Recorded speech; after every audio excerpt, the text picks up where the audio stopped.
Sure, everybody's heard about the Ragweed and Reckless Kelly shenanigans we've pulled on each other for I don't know how many years it's been now.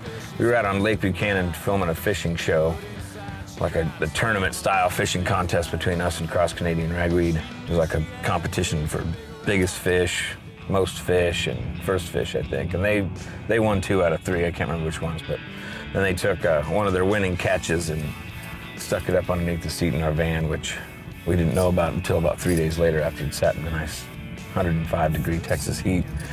It was underneath, all the way up, jammed up underneath the front driver's seat of the van. And it was kind of on at that point. The one that always stuck out in my mind was one that happened in Corpus. But they all dressed up in, they were like bunny outfits. And I mean everybody. To get back at them, we rented bunny suits. We got these 4 or 5 bunny suits with the big, ridiculous, oversized heads, and they were pink. And right in the middle of their show at the same venue, we all went out on stage and grabbed a hold of one of them and humped them like rabbits.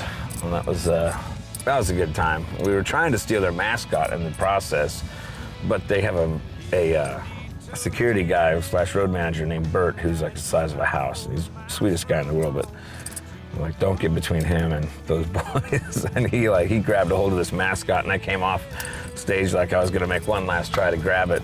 And he had the mascot in one arm and a big old pipe in the other one. And I was like, all right. And in the process, they tripped over a cable and like yanked my bass rig off the cabinet, and I mean just demolished it like a letter in the alphabet it up. You know what I'm saying? And we accidentally knocked over Plato's bass rig in the process and broke it. So that was the only casualty really of the war, was Plato's bass rig. We didn't really know how to retaliate sometimes. And those guys actually, this is the truth, those guys actually had a bank account set aside. Oh yeah. And that was their money that they put into that was to get us back.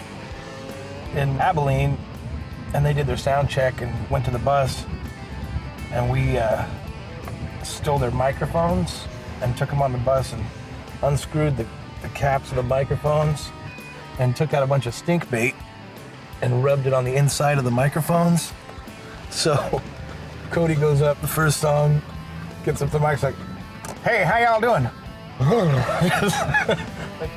But we finally put an end to it by saying, you guys got to do something because we're tired of sitting on pins and needles, And they're like, oh man, we're done. It's like, good, so are we. Their music still sucks. But truce.